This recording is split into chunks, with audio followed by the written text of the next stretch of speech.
Hello, everyone, and welcome to The Gong, the podcast hosting conversations about the earliest stages of startup sales and all the fun stories that come from companies with little cash, no precedence, and lots of guts. My name is Adriel, and I am so excited for today's episode because our guest today is Scott Leese. Scott is probably one of the coolest people I've ever spoken with. Scott is a former professional athlete who has spent most of his career after the sports thing in early stage sales. And he made a conscientious decision to be the very, very best at it. And we talk about what being the best at early stage sales means, how he thinks about it, why he didn't want to grow into larger companies, and how he kind of found his own fit as somebody in that earlier stage. And there's two reasons I especially love this interview. I suppose three if you count Scott's coolness, hoping it might rub off on me, but we'll see. The first reason is that we disagree a lot. Even in the very beginning, you'll find that I mentioned something that I believe, and right away Scott says, well, maybe I don't totally agree with you on that philosophy. And we go back and forth about the pros and the cons of different strategies, and this happens 3 or 4 times in this episode. When it happens, I love it because it pushes me to think differently, and as a listener, I hope you get to enjoy hearing both sides of things and not necessarily picking sides, but perhaps even finding a third side that we haven't thought of. And if you've got any ideas about where you agree more with Scott, where you agree more with myself, or where there's a third solution we didn't even think about, go ahead and tweet me at alubarski2 and let's have a conversation. Well, the second reason that I love this episode is because we talk about something I've never really spoken about before on any episode or any public environment. And it's something that Scott and I shared in common, and it's something that many people have been through, but is very difficult to talk about. And it's a near-death experience, and what that means for making decisions, what that means for choosing how we spend our time, and why each of us, for our own different challenges and through our own different processes, decided to go into early stage sales. For me, I've been in two very, very bad car accidents. The first, when I was a little kid, about 5 or 6 years old, put me in a coma. The second, I was 18 years old, and I broke multiple vertebrae in my neck. And those experiences were incredibly difficult, especially when I was older, incredibly difficult with residual pains, but it has a very, very direct impact of bringing me into the self-driving car space and being probably the most passionate spokesperson for what self-driving cars can do, because I've felt what drivers can do, and I understand where the gaps are and where the potential is, and I am the biggest cheerleader for this technology because of that. Now, Scott has a different story, but a similar thought process. Scott will tell you all about how he spent his own 4 years of his 20s in the hospital, really, really on the brink of it, and what happened after he got out of that, and how he approaches decisions having done that. We get pretty personal, so first time I've opened up like this, so I hope you guys enjoy. Scott, so let's talk a little bit about Scott, who he is. Scott has been a VP of sales at 6 different companies, taking 5 of them to more than $20 million in ARR, or annual recurring revenue, in under 3 years. So basically, he crushed it. He's done quite well in that super, super early stage. Scott is also the founder of an awesome sounding conference called Surf and Sales. It's a micro conference bringing people together to learn about sales while in a fun, interactive surfing environment. And Scott is also the author of this awesome must-read book, Addicted to the Process, which for anybody doing this for the first time in the early stage can be really, really helpful. Scott is smart, he's fun, he really knows how to talk about challenging topics, and I hope you enjoy my conversation with Scott Leese.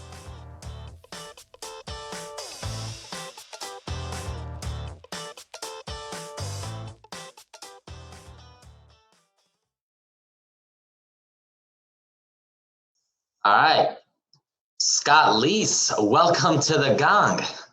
Thanks for having me, man. Yeah, we're all set up. Austin to Burlingame connection. We're going to have ourselves a nice time today.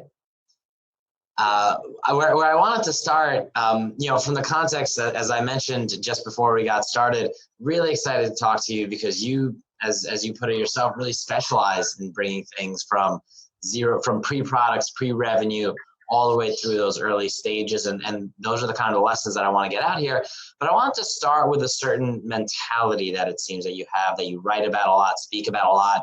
Just like, I'll talk to anybody no matter what.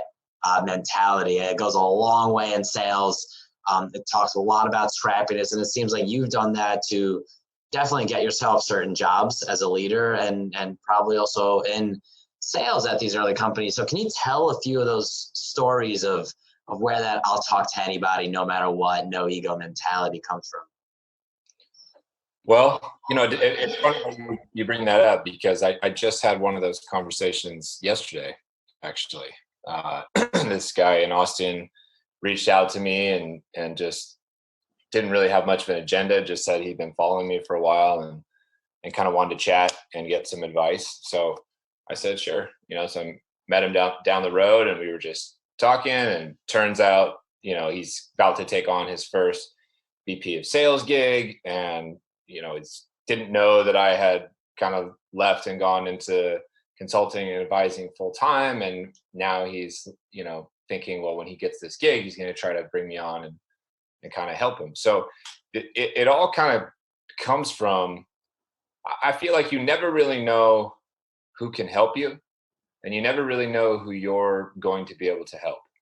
So I really tried earlier in my career and even now to just be open to any and all conversations.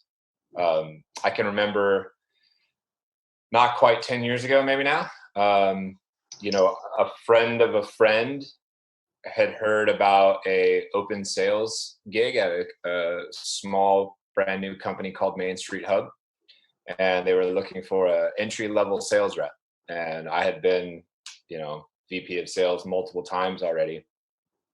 But I took the meeting and exchanged some emails and drove into San Francisco. And, over the course of the conversation, kind of let it be known that I wasn't an entry level, salesperson, wasn't looking for that kind of role, and just kind of, explained how I thought about growth and scaling orgs. And, lo and behold, like I ended up becoming the VP of sales there. And that's probably the most powerful story I think that I can reveal about this particular topic. I would never have ended up the VP of sales at Main Street Hub if I hadn't been willing to meet with them about an entry level sales position. So I've just always tried to keep an open mind and open mentality. Like I'll have a conversation and talk to anybody because I might be able to help them. They might be able to help me. And if it doesn't go anywhere, so what? Took a swing, took an at bat, and hopefully both parties are a little bit better for it. How does that balance for you when it actually comes to the sales aspects of it? Because, for all that is very true. Obviously, every conversation, you don't know where it's going to lead. But if you take every single conversation that comes in, oftentimes you're going to be so distracted from the crucial sales that you're going after or the key accounts that you really want to target that you might get distracted. I'll give a specific example. Almost every day, folks, or especially a year ago, in our self-driving car business, when we were really coming out, a lot of small businesses were reaching out, and they were very well-meaning, and they were reaching out and saying, hey, we would love to have a self-driving car delivered for our pizza shop or delivered for our liquor store, things like that. And they just thought it was cool. In the beginning, I took all those calls. Partially I was interested, partially I was excited, and partially it was, you never know where it's going to lead. But pretty quickly, there's a pattern there that's just not the customer that we can help in the beginning, and that it's a distraction. So when you think about, you have the world of available options, but really you probably want your SDRs, for example, the people working for you, to be focused on certain accounts. How do you balance that? You don't know who you can help or who can help you versus sometimes you got to say no to conversations.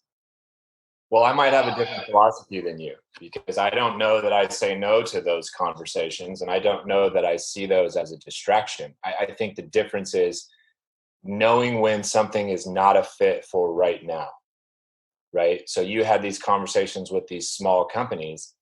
And for me, at least, rather than seeing that as a distraction, I think my job, and why we try to preach this to my team, would be to recognize really quickly that these folks are not going to be a good fit right now.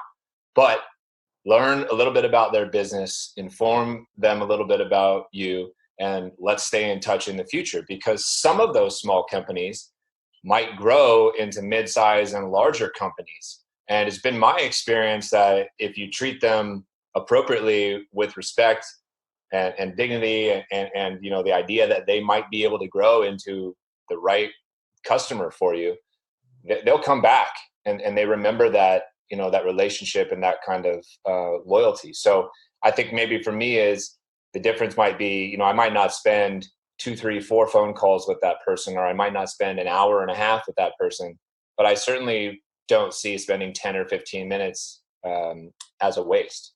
And that might be a little bit different mentality than exists out there in the selling world, in the marketplace right now.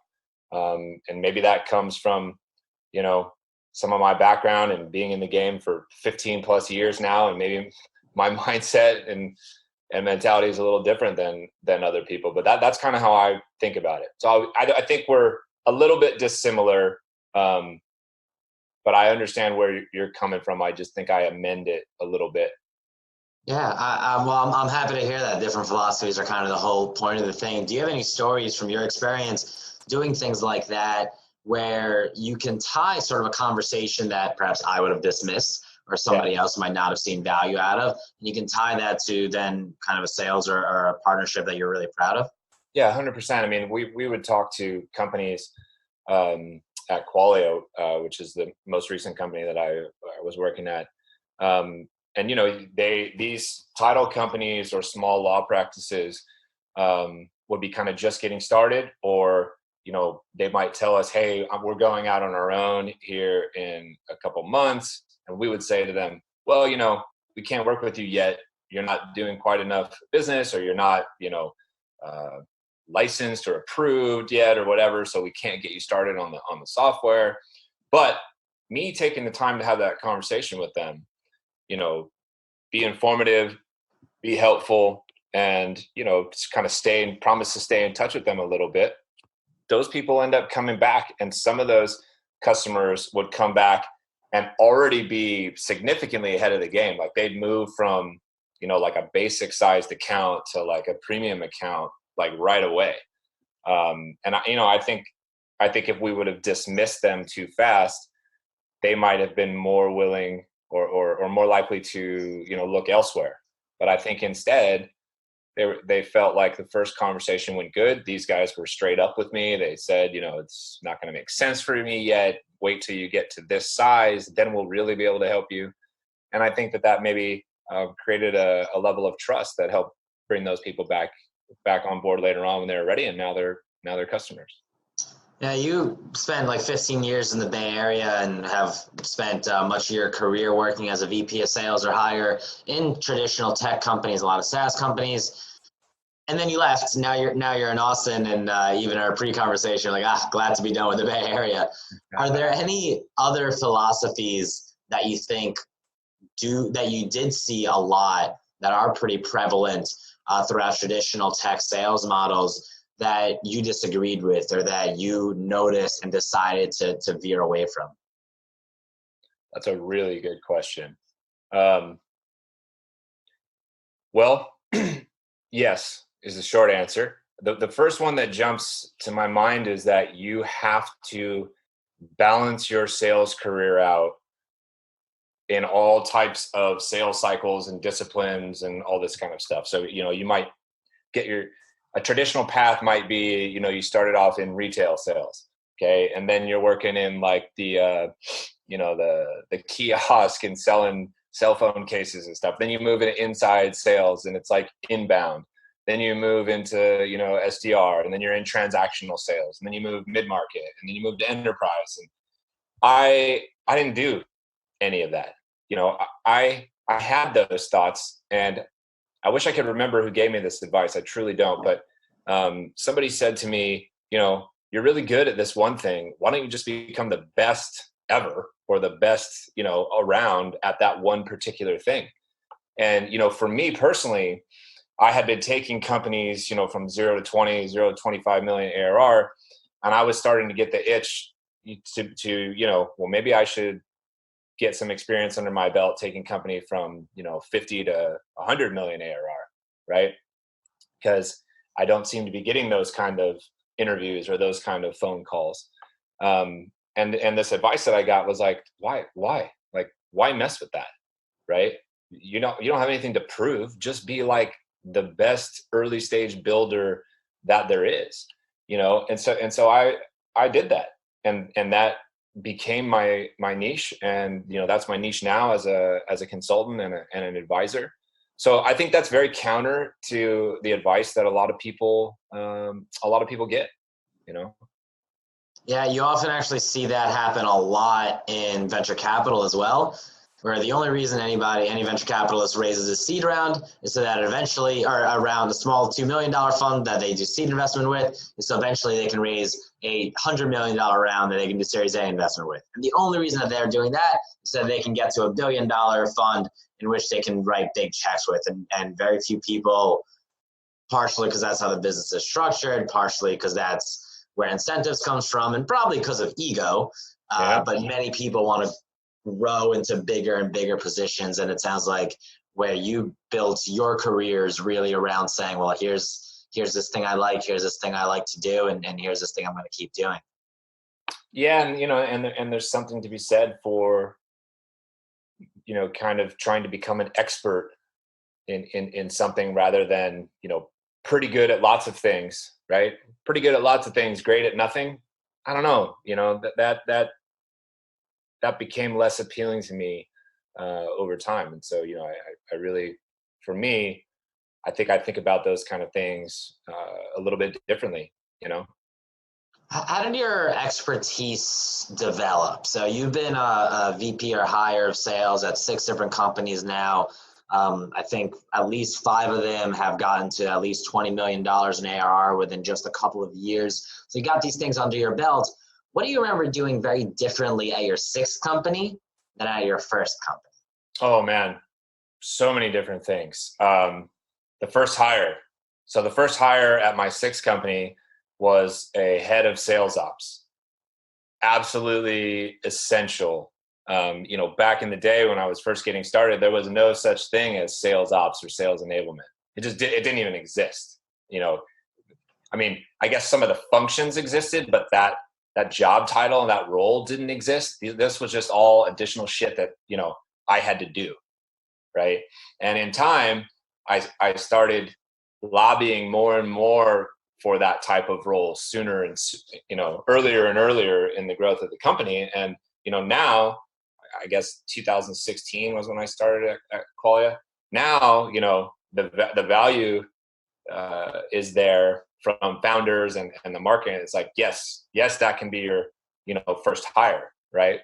That's one big, difference. And I've talked to a lot of people who, have done similar roles to me, and they don't operate like that. If I was going to go back to a full-time operating role now, like there's no way that I take a gig that doesn't value enablement and ops like straight away.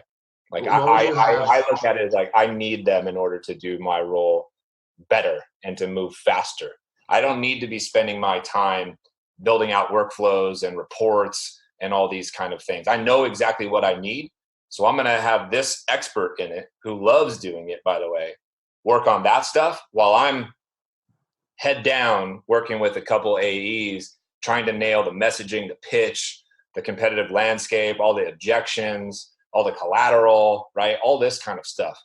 I think that has allowed me to move a little faster. Like you said, 5 of the 6 companies that I was at all reached that milestone in under 3 years. And I don't know that that's a coincidence. And so what happens when you reach that milestone? Do you decide it's time for you to leave? Do you help hire the new VP who's going to take them from 20 to 50? Yeah. So that ties really well back into the last question you asked me, which is like kind of what did you do differently? In the beginning of my career, I would leave and I guess naively would just expect things to continue running smoothly with whoever was brought in after me. And it never worked that way. And so, now, most recently I brought somebody in that I know and trust, and I'm even friends with on a personal level, to take over and kind of keep the ship sailing straight. So that's a big change and a big difference, why do I leave? I mean, I like building things, man. I like being at the very beginning and being I once described it as like, the difference between like the Ramones and Motley Crue, right? It's like, I am the Ramones. Like, I want to play in like a shitty dive bar, right? With like 10 people in the audience and the place stinks. Like, I'm not a hair band, man. I'm not corporate, right? I don't want to be there when there's 500, 1,000 people and a million pieces of red tape and that's just like not my scene. And so I've always just like, year one is a blast. People usually leave you alone and, trust that you know what you're doing and you're a hero. Then in year two, the pressure increases a little bit and they've been watching you and they start to think that, they know what to do just as well as you. And then, I start to get a little like antsy. And by year three, I'm just sort of like, what am I doing here still? Like, I got to get to this particular milestone. And then, I've done what I came here to do. And, I have operated very differently than a lot of people with my career in that particular regard. That is, again, I think that's advice that is counterintuitive that a lot of people don't get. I think people tell you, stick around, stick it out. You learn so much in year 5, in year 7, in year 10. Nah, I'm not going to play the game the way that everybody wants me to play the game. If I'm a gambler, I'm not putting all my chips on one number on the roulette table. I'm gonna spread it around a little bit. And for me, that's been a good thing. I don't know if that's the right thing for everybody, but for me, it's worked well. Yeah, you're like an assassin brought in for 3 years and then and they got to send off for somebody not so rogue. That's right. Yeah. So tell me about the first year. You mentioned scrappiness. You mentioned there's no one looking over your shoulder to tell you what to do. Would love to hear an example from one of the first years that you are particularly proud of, where Scrappiness came in and where your first, we'll start with kind of products and I'll move into where your first sales came from, but where your first interactions with early stage products come in and some specific stories about how you helped develop what the product should look like. Well, the scrappiness, I think the scrappiness comes from your mentality. And, all of us have a mentality and it's been influenced by things that we've been through in our lives, and I have for a very, very long time since I was young, had a bit of a chip on my shoulder and, this kind of attitude of, oh, you don't think that I can do that? Well, now I'm really, I'm really motivated to go do it. I grew up in a fairly small town in very northern California, and I was a really good athlete. And the sort of saying was that nobody would recruit in Northern California north of Sacramento, and so that was something that I kind of rebelled against. I had opportunities to play a single sport in college at a D1 level. Instead of doing that, I went to a D2 school on purpose just because I wanted to play 2 sports. So there's these things that I've been through in my life, like I said, that, I've sort of felt like somebody was telling me, nah, you're not gonna be able to do that. And I'm like, well, fuck you. I can do it. I can find a way around it. Right. And then, it's well documented, and some of the listeners, if they know me, have heard this before, but when I was 23 years old, I got extremely sick. And I spent the better part of the next 4 years in the hospital fighting for my life. And I've had God knows how many surgeries, and, it's life-changing forever illness. And, that illness led to opioid addiction. And, so I've been through the ringer, right? And you don't go through that kind of thing unscathed. And if you come out the other end, hopefully you have the kind of mindset and mentality that's like, well, I just went through the hardest thing I'm probably ever going to go through in my life. So I really don't have anything left to be afraid of, right? And if I can fight, scratch, and claw through that, how hard is it to pick up the phone, right? How hard is it to get told no 100 times a day? How hard is it to spend 12 hours in the office? How hard is it even to come in on a Saturday, right? How hard is it to stand up and try to teach people and motivate people and inspire people? All of these things are like a gift, right? And so I think that my sense of appreciation for every opportunity, was really developed somewhat younger than a lot of people in their career. I didn't get started in my career until I was 27, but I think once I got started, I didn't have a 27-year-old's, mindset. I was ready to go. And, that kind of mindset and willingness to get your hands dirty and kind of outwork everyone and prove people wrong. I think that that's a perfect match for the very early stage, mindset and mentality and growth that you're looking for. You can't go be an effective head of sales or VP of sales at a company that has, 100K of ARR if all you want to do is look at spreadsheets all day long and Salesforce reports. It just doesn't work that way. So I think, a lot of it just really has to do with your mindset. There's a lot. Thank you for sharing. There's a lot to unpack there. I suppose my first question that's sort of been sitting with me since I first heard your story is that oftentimes when you hear a story like that, some young person, very healthy, all of a sudden gets sick, spends 4 years fighting for their life, battles drug addiction. These things, of course, change the way people spend the rest of their lives. I mean, you might say somebody has a heart attack, barely survives, all of a sudden loses 100 pounds, becomes a fitness coach. It's tied to that. My own story is that I've been in a couple of car accidents. One put me in a coma. Another one broke 2 of my vertebrae. Now I am very passionately working on self-driving cars.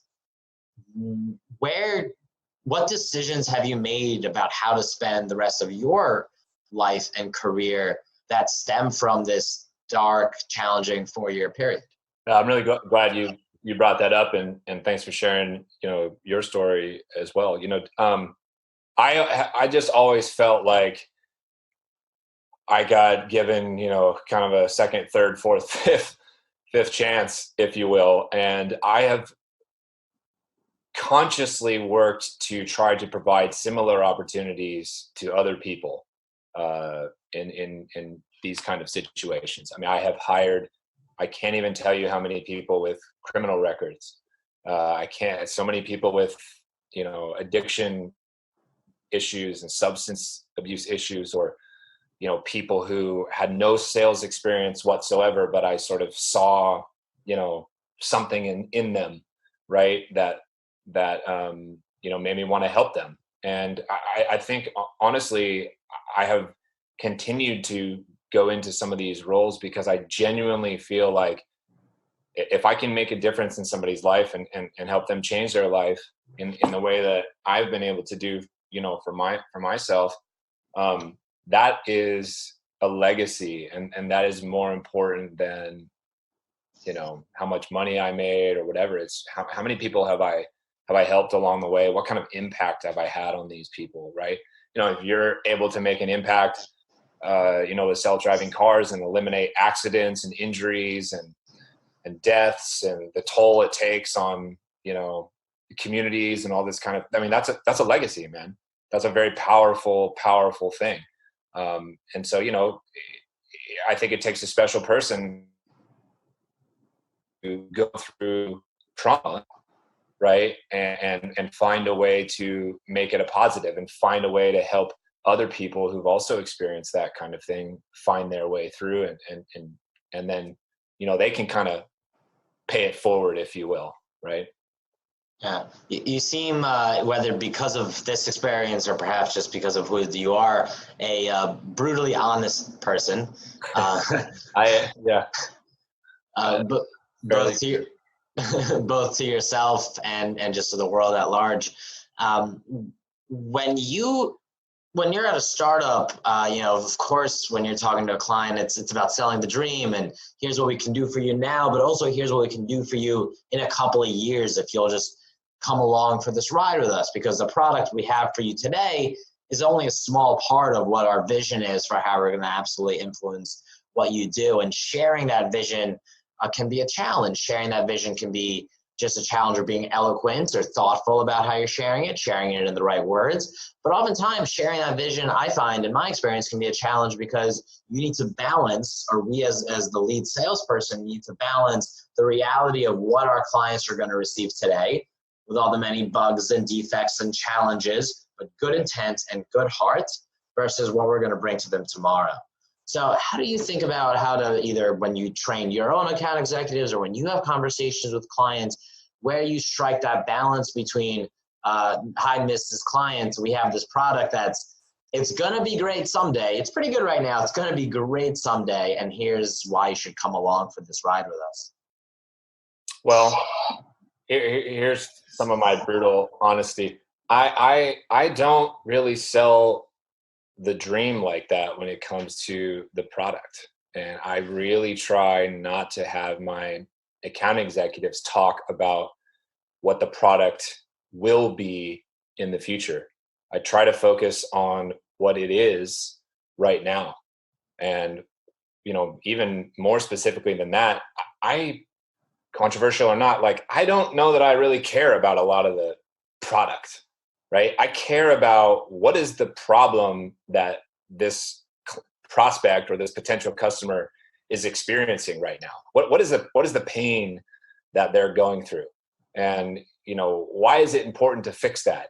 And how do I convey the sense of urgency required for them to take action, now or sooner rather than later? And kind of then and only then am I really getting down to talking about what my product does. And I think, this goes back to, another lesson learned in kind of how I operate with company 6 versus company 2 or 3 is, I'm not going to promise the moon. I'm not going to say we're going to be these things in the future, so you should buy me, my product now. This is who we are. I think it solves a meaningful problem and pain point that you're experiencing. I think it's important to do that. And, we're kind of obviously just getting started. More and more, clients are kind of coming on board, and we're going to get better. Sure. But you're not making a purchase for what I'm going to be in 2021. You're making a purchase today, hopefully, for what we can do for you and your business, right now. Yeah. Do you find yourself, one of my favorite kind of models in this, in early stage sales is in Crossing the Chasm, where they talk about the adoption curve, and you've got your innovators, and they're the ones who are willing to put up with the bugs or try something new. The early adopters come afterwards. And of course, any model is only 60% or 70% of actual reality. But in early stage sales, you gotta, or I believe you often need to try to seek out those more innovative, more early adopter folks who are willing to take those risks.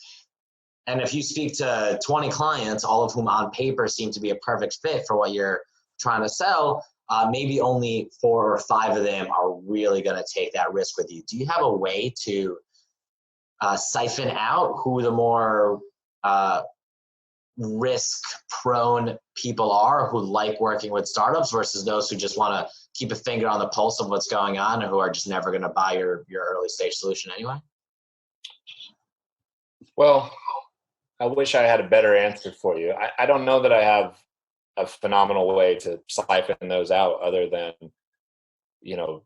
just really listening and paying attention during the course of these selling conversations. I think you're right. If you talk to 20 people, there's probably 3 or 4 early adopters. I think for me, I really try to listen to the enthusiasm in somebody's, voice, and how they're talking about their business, and, their grasping of the problem that my solution might solve. The volume of questions, the response time back over, email, or, setting the next kind of appointment, that kind of thing. When they're responding with what feels like some enthusiasm and urgency on their own. I think that that's a pretty big indicator. The people who, some of this maybe feels obvious, but the people who kind of, miss or reschedule appointments, or, push it out a little bit more, or, told you that they were going to get answers to these couple questions back to you, and they didn't get them back to you right away. They had to remind somebody, right? Those are more indicative of tire kicker type personalities, right? But again, like I don't necessarily spend less time on those people, because I just assume those people are going to eventually become clients of mine anyways. I just really don't care that if they buy right now or not, because hopefully I've built a large enough pipeline that these early adopter types are going to close, and then I can just work the other opportunities and, the kind of drip and nurture campaigns and whatnot. But one of the philosophies that I've always had going in early is we're not going to go after the whales right now. I think it's a big mistake when you're an early stage org to start trying to take swing at the largest potential clients in your space. I like getting wins under our belt. I like proving out the sales pitch and sales process. I like getting more refined collateral. I like making sure our customer success and our onboarding process is tight and effective. I like getting case studies and testimonials and sort of like slowly building momentum. By the time I go after the larger customers, they're like, oh, I know who you guys are. I've been hearing about you guys for a while now, right? So I like getting the little wins. I think they're very important to the momentum and the growth of the early stage organization. Yeah, I couldn't agree more with that. I think selling to a large company is so different than it is selling to selling to a big whale is very different than selling to the small fish. They ask for different things. They require.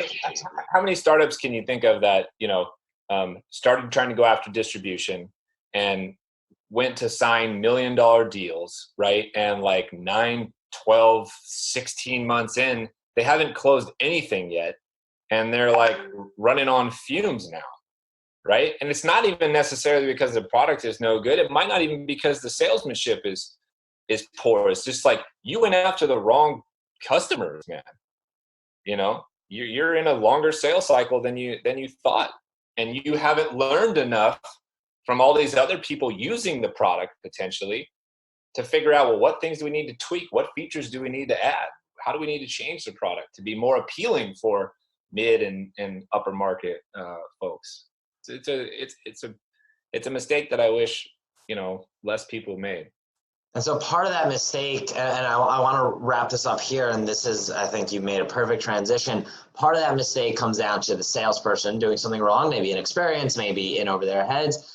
But oftentimes, so often I've seen that mistake come from the actual founder, the CEO, because they say, oh, we're going to nail it. Like, we built something that the biggest are going to want. Let's sell 1 million of these. Let's be sold out by the end of the year. Let's look ahead. You've now worked with 6 different companies. There's a post of yours I really like on LinkedIn where you talked about deciding whether or not to be the CEO or to be that sales leader that CEOs can rely on, the different risk factor that you're taking with that career choice. But you have, either as your VP of sales role, work with 6 different CEOs, and now in your consulting job, work with many and advise many. What lesson would you wish that any CEO had before they came to talk to you? And then what kind of leadership do you like to work with? What kind of leadership, what values do you think a leader needs to have for you to be able to do your best work? Loaded question. Let's make some enemies here, Scott. Loaded questions. Man, back, if I rewind the tape about 30 seconds, you were saying how, some of that issue is that the founder, gave instruction to go after the larger kind of accounts, right? And the problem is then the salesperson or the head of sales is the one that whose head falls on the axe, and we get all the blame for it. And sometimes we're just following orders and instructions, right? It's like, you told me to run up the hill and now you're mad I got shot. Okay. So I think that founders should, you're bringing in a head of sales for a reason, in theory. The reason being, you need somebody who's an expert in not just selling, but building and scaling a team and recruiting a team and the strategy around all these things. So, if you were an expert in that yourself, you might not need to hire somebody like me. So, I wish there was a larger degree of trust, right? And open kind of communication. I am not a yes man at all. Anybody, all of my CEOs and CFOs would probably tell you that same thing. So I push back a lot. I have found, the more conversations I have, that is I don't want to say rare, but it's a little more uncommon than you would think. A lot of VPs and heads of sales just kind of take it, and they end up signing themselves up for, outrageous goals and, strategies that are potentially less than ideal or just not accurate at all. So I wish founders, gave a little more trust and a little more power and a little longer runway to, folks like me who they're placing in those kind of roles. And this is a little bit off topic, but I would really love to see a trend where more people who have been heads of sales become founders of these tech companies.